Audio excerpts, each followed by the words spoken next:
You guys can see how I think about writing open loops. I have a buddy who just wrote a script. The open loops aren't great, so we're gonna read the script and we're gonna look at the open loops and we're gonna see how we can modify it. So let's switch tabs here. Okay, so I got my buddy over here, right? $80,000 in 1 month as a creative founder, $80,000 in 1 month with IG. So this video is basically about Instagram growth and how to book calls, how to make money with Instagram. So let's talk about this, right? Let's give the hook a brief read, and then we'll immediately look at the transitions and the open loops, because I think that's the most valuable part here. In the month of April, we processed $80,000 with only a following of 7,000 followers. I did this without running ads, going viral, or doing outreach. I didn't do what all the content gurus asked you to do. I didn't have to post 3 times a day, copy viral hooks, or check off some secret Instagram setting you didn't know about, because I understood how to uniquely position my content. Today, I'll show you the 3 principles I infused into my content that took me from just another content guru to a personal brand that carved out a section of the niche just for himself. But first, you need to know the only way to be seen as the go-to guy or girl in your niche is by seeing you over again. Each time they see you, the mental real estate of your handsome face grows. So we need to optimize for them coming back over and over again, or what I call recurring views. Okay, this is pretty good, right? Here, really, the first point starts here, right? But first, you need to know the only way to be seen as the go-to guy in your niche is by being seen over and over again. So here we do have a transition, right? But we immediately go into explaining the topic, right? So if we look at it from a transition point of view, yeah, it kind of makes sense, but it doesn't really induce curiosity, right? So how can we rewrite this to induce some sort of curiosity within the open loop? So let's see again. Today, I'll show you the 3 principles to a personal brand that carved out a section of the niche just for himself. And if you, right, the first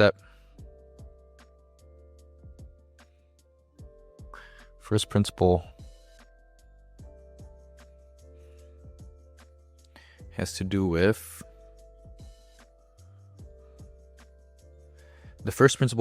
with something that 99% of creators get wrong, but is the most important if you want to convert viewers into sales.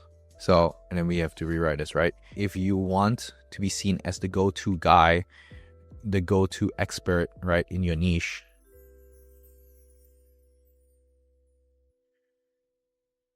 you need to be seen over and over again, because each time, so we add transition here, right? Because each time they see you, the mental real estate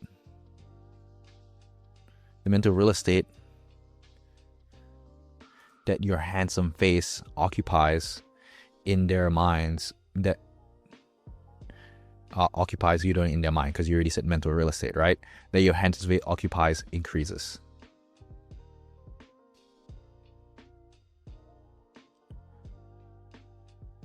Most creators optimize for views for non-followers, but we also want to optimize for them coming back over and over again, or what I call recurring views, right? So the first principle has to do with something that 99% of creators get wrong, but it's the most important if you want to convert viewers into sales, right? So this is an easy open loop framework. Hey, most people get this wrong, but it's super duper important, right? So you can create a contrast. Creating a contrast is a great way of creating an open loop, because they're like, hey, what is this contrast? Like, why do I need this, right? So here we create an open loop. So here he goes into the value, right? There are two main types of value, blah, blah, blah. Right, and then he goes into value. He says value versus insight is important, right? He says you want to give insight, right? So this is the drive you need to create in videos. So whatever call to action you use, follow you, check out your link in bio, keyword or comment, they're much more likely to take action. It's so funny how by giving the viewer more information, you can create an even stronger want for information. But I actually reviewed to you the last step. And here's the harsh proof. It doesn't matter if you have the most valuable, life-changing piece of insight ever if you don't have this one thing. What I'm going to talk about is the difference. So here you can kind of see it's a little bit disjointed, right? So I'm going to think, okay, how can I link this up. So usually it feels disjointed because a lot of us script like this, right? We have like the headline and then we just write for each. So an easy way is to just delete this, and then you can immediately see, hey, does it actually link up, right? So I want to just read it and see how it flows. If it doesn't make sense, then we immediately need to change it, right? So let's see. Doesn't matter if you have the most valuable life-changing insight if you don't have this one thing. So you can see here, he's trying to like create curiosity, right? But kind of doesn't work super well. What I want to talk about is the difference between you giving a piece of sales advice and Alex Mosey giving the same advice. See, too many entrepreneurs F this up when I see videos like this on my feed. I was actually doing this a couple months ago until I realized how stupid it was. So you can see he is trying to create a curiosity, but the transition here isn't super smooth, right? So here he will say integrating proof is kind of the point that he's trying to make here. It's so funny how by giving the viewer more information, you can create an even stronger want for information. This sentence isn't even like super strong, right? With each new question you have, you get hungrier for the answer. This is the drive you need to create in your videos. So whatever, this is the curiosity you want to create in your videos. So whatever call to action you use, whether it's to follow you, check out the link in bio, or comment a keyword, your viewers are much more likely to follow through with the action. So kind of the problem here is like, hey, he said it's so funny, but I actually revealed to you the last step. So it kind of feels like, I'm not sure if this is the sense that you guys get, but when I'm reading this, there's kind of a gap here. Like, we don't completely wrap up the first point and then we immediately transition to the next point, right? So really when we're ending a point, we really want to footmark it, aka we want to make it clear that we're ending the point. It needs to be obvious that we're ending the point. And the way that we end the point, we want to end it with something punchy, right? So we can call it a zinger. I call it a zinger. So you really want to give it like a left hand hook so that it's clear that, hey, right, we're going to finish this point here and then we're going to transition to something else, right? So there needs to be a punchy one-liner, actionable one-liner. So here there isn't really an actual one-liner, so it feels kind of disjointed when you read it, right? The point isn't super complete. So let's see how we can do this. This is the curiosity you want to create in your videos. So whatever call to action you use, whether it's to follow you, check out the link in bio, or comment a keyword, your viewers are much more likely to follow through. So here he mentions insight over here. Like the main point that he wants to say is use insight, right? When you give them an insight, they actually get hungrier, right? So it's actually not giving them more information. So here he's kind of like, there's like kind of a gap in the script.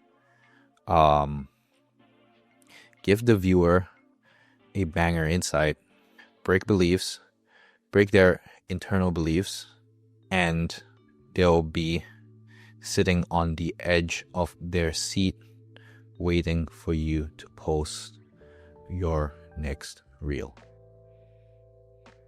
So here I want to like wrap up the whole point. So by actually review to you the last step. And then here you can just cut this. Here's the harsh truth. So like really when I'm editing, and we're going to go over this in the editing module, right? There's a lot that I cut, right? When I edit first, right? To edit is to edit is to cut, right? So really I want to, or like to write is to edit. Like there's a quote, something like that. But really when I'm editing, I want to cut as much as possible. There's usually a lot of fluff in writing. So here, but it doesn't matter if you have the most life-changing piece of insight ever, if you don't supplement it with this next thing I'm going to talk about, right? Thing I'm not a super fan of, right? But maybe let's just make a comment, right? Not a fan of thing. What I'm about to share, is the difference between you giving a piece of sales advice and Alex Mosey. And I see it frustrates me, right? I see so many entrepreneurs F this up.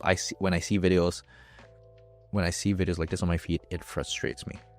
So like also like another thing that I want to look at is like these sentences are like relatively long. Maybe you can just cut this in half, like you make the sentences shorter.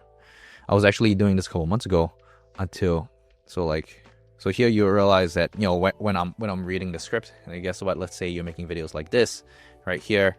We need to storyboard this, right? Which we'll go over in a later module. But he's like, hey, when I go over videos like this, right? For example, when he says like this, right? He'll put this into a teleprompter and you'll put it on screen, but it's gonna be very, very difficult to follow because I'm not sure when he says like this, like what he's referring to, right? So this is something that we'll go over within the storyboarding module that I think is super important.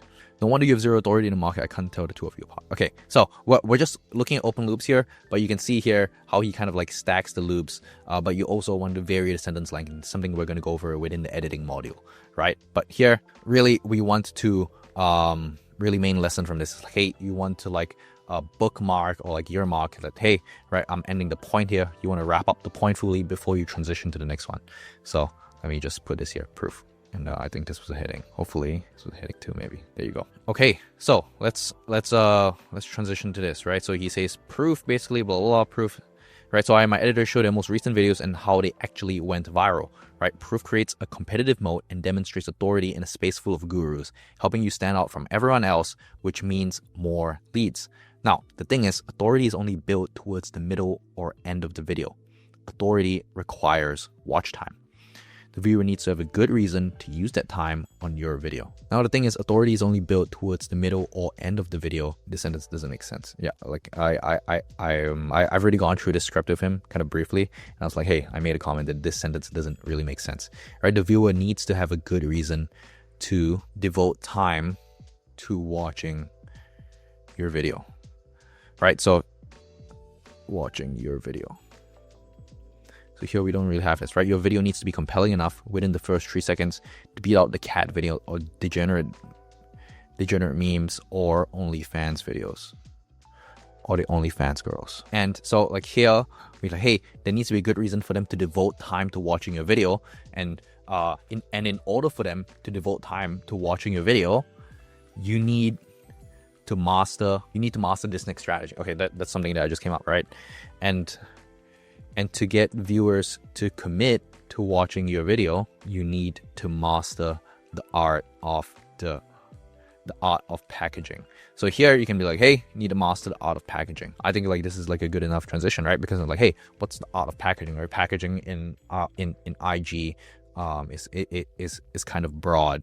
So it's kind of broad and also like curiosity inducing. I don't think anyone really uses this other than him. So it's like, hey, you need to master the art of packaging, right? Your video needs to be compelling enough within the first 3 seconds to beat out the cat videos. So there you go. You need to first master the art of packaging. That's another open loop there. So this is kind of how you can think about adding open loops, right? Really, there needs to be some curiosity factor. I kind of like explained my thought process. How do you make sure the transition from one point leads to another? And you can see here, when you don't really have open loops, when you don't really have transitions, it feels very choppy, right? And I guarantee you, if you look at your own scripts, you'll realize, hey, the transitions are really choppy right now without the open loops. So kind of like a couple hacks, right? It's like you want to link it together. You want to wrap up the point properly before you do the next setup. And yeah, I think that will drastically improve your open loops. So that's exactly how you write open loops. Once again, if you want to get my open loop swipe file, you can click the link in the description.